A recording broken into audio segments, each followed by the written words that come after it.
একজন 40 বছর বয়সী গোলকিপার কিভাবে স্পেনের মতন একটা সমৃদ্ধ দলকে ঠেকিয়ে দিতে পারে, কিভাবে নজির স্থাপন করতে হয়, কিভাবে বড় দলের বিপক্ষে দায়িত্ব নিতে হয়, কিভাবে একটা দলের বিপক্ষে নিজেদের ফুটবলের, নিজেদের ক্যারিয়ারের, নিজেদের দেশের মান ইজ্জত রক্ষা করতে হয়, সব কিছুর উদাহরণ বোধহয় এই স্পেনের বিপক্ষে কেপ ভার্দে খুব ভালোভাবে দেখিয়ে দিল গোটা বিশ্বকে।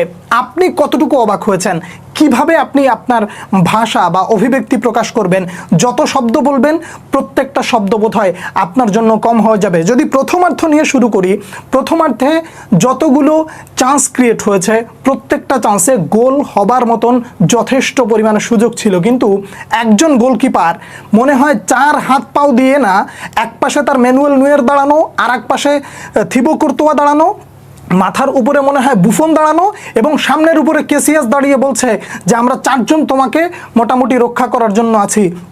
4 হাত পাও দিয়ে কিভাবে একটা মানুষ পুরো একটা দলকে এক প্রকার খেয়ে দিতে পারে সেটাই বোধহয় দেখালো এই ব্যক্তি। ভিজিনহা, কি দেখালেন আপনি! আপনি যা দেখালেন এটা ব্রাজিল বলেন, আর্জেন্টিনা বলেন, অন্যান্য বড় দল বলেন, ফ্রান্স বলেন, স্পেন বলেন, প্রত্যেকটা দলের জন্য শিক্ষা একজন গোলকিপার কতটা গুরুত্বপূর্ণ হতে পারে। কেপ ভার্দেকে নিয়ে যদি আপনি এই মুহূর্তে প্রশংসা করা শুরু করেন, আপনার শব্দ ভাণ্ডার কমে যেতে পারে। দায়িত্ববোধ কাকে বলে? যখন সুযোগ পেয়েছি অ্যাটাক করেছি, যখন সুযোগ পেয়েছি তাদেরকে ম্যান মার্কিং করেছি, যখন সুযোগ পেয়েছি তাদেরকে একেবারে চেপে ধরেছি। কিভাবে? আমরা কোনো একজন প্লেয়ারকে যেতে দিব না, একেবারে পাই টু পাই হিসেব কষে তারা বোধহয় স্পেনের কাছ থেকে একেবারে এরকম গুরুত্বপূর্ণ একটা জায়গায় বিশ্বকাপের মঞ্চে তারা তাদের মানকে অনেক উপরে নিয়ে গেল। স্পেনের বিপক্ষে তারা যেই খেলাটা দিল, বিশ্বকাপে তারা কোন পর্যন্ত যাবে এটা আপনি আমি প্রেডিক্ট করতে পারি না, কিন্তু আজকে বোধহয় তারা দেখিয়ে দিল শুধু গোল দিয়েই খেলা জয় করা যায় না, মাঠের ফুটবলে গোল না খেয়েও জয় করা যায়। কেপ ভার্দে গোটা বিশ্বকে বোধহয় এই বার্তাটাই দিলেন যে গোল দিতে পারি আর না পারি, অন্তত পক্ষে গোল খাবো না, এবং আমরা আমাদের জন্য যা কিছু প্রয়োজন সব কিছু উজাড় করে দিয়ে এই জায়গা থেকে আমরা একটা অসামান্য জয় নিয়ে যেতে চাই। আপনি এইটাকে ড্র বলবেন, আমি এটাকে ড্র বলতে রাজি না, যে কারণে আমি এটাকে শুধুমাত্র জয়ই বললাম। এই ড্রটা জয়ের থেকেও বেশি কিছু। একটা স্পেনের স্পেন যে দল, এই দলটার মধ্যে কি নাই বলেন তো? প্রত্যেকটা জায়গায় সেরা সেরা খেলোয়াড়রা রয়েছে, বার্সেলোনার তারকা খেলোয়াড়রা সবাই এখানে উপস্থিত। দে লা ফুয়েন্তে বলেছিলেন যে আমার জন্য যা প্রয়োজন আমি তাদেরকে ডেকেছি, তিনি ডেকেছেন, যোগ্যদেরকেই জায়গা করে দিয়েছেন। ব্যালন ডিওর জয়ী রদ্রি মাঝ মাঠে দাঁড়িয়েছিলেন, চ্যাম্পিয়ন্স লিগ জয়ী ফ্যাবিয়ান রুইজ মাঝ মাঠে দাঁড়িয়েছিলেন, Dani Olmo, Pedri, Lamine Yamal, Ferran Torres, কে ছিল না গাভিদের মতন সুপারস্টারদেরকে একেবারে চোখে আঙুল দিয়ে দেখিয়ে দিল যে আমরাও তোমাদের চেয়ে কম যাই না। তোমরা অনেক নামি দামি ক্লাবে খেলতে পারো, তাতে আমাদের কিছু যায় আসে না, কিন্তু আমাদের বিপক্ষে যখন খেলতে আসবে আমরা সেটা একেবারে পাই টু পাই হিসেব কষে নেব।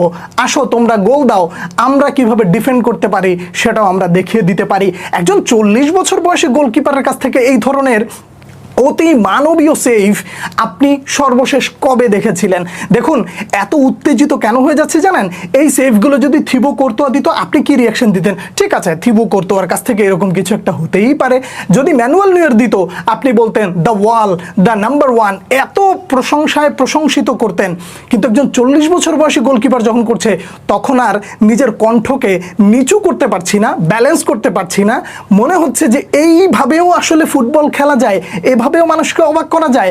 কেপ ভার্দে আপনার হৃদয় জিতেছে। কেপ ভার্দে গোটা ফুটবল বিশ্বকে একটা মেসেজ দিয়েছে, তোমরা গোল দিতে পারলেও ডিফেন্ড যদি করতে না পারো তাহলে তোমরা ওয়ার্ল্ড কাপে কেন কোনো টুর্নামেন্টে টিকে থাকতে পারবে না। যদি তোমাদের ফুটবলকে জয় করতে হয়, মানুষের মনকে মানুষের হৃদয়ের মধ্যে যদি জায়গা করে নিতে হয়, তাহলে স্পেন কেন, এর চেয়েও যদি বড় দল আসে তাহলে তাদেরকে আমরা ঠেকিয়ে দিতে প্রস্তুত। What a match, what a brilliancy! প্রত্যেকটা জায়গায় নিজেদেরকে কিভাবে উজাড় করে দিতে হয় কেপ ভার্দে দেখালো। হ্যাটস অফ এই টিমটার খেলা। আপনি এরপরে যখন হবে তখনও দেখবেন তাদের দৌড় কোন পর্যন্ত থাকবে আপনি জানুন আর না জানুন, অন্ততপক্ষে এই ম্যাচটা আপনারা জীবদ্দশায় অনেক দিন মনে রাখবেন। কেপ ভার্দের খেলা কেমন লাগলো, স্পেনের এই মিসগুলো কেমন লেগেছে, নিশ্চয়ই খারাপ লেগেছে, কিন্তু কেপ ভার্দিকে নিয়ে আমি আপনার অনুভূতিটা জানতে চাই। যেইভাবে তারা সেভ দিয়েছিল ঠিক ওই মুহূর্তে আপনি কি করছিলেন, আপনার চোখের অবস্থা কি ছিল, আপনার মুখের ভাষাটা কেমন ছিল, বডি ল্যাঙ্গুয়েজ কেমন ছিল, প্রত্যেকটা জিনিস জানার অপেক্ষায় রইলাম। পরবর্তী ভিডিওতে দেখা হচ্ছে আবারও, সে পর্যন্ত অনেক অনেক ভালো থাকবেন। আল্লাহ হাফেজ।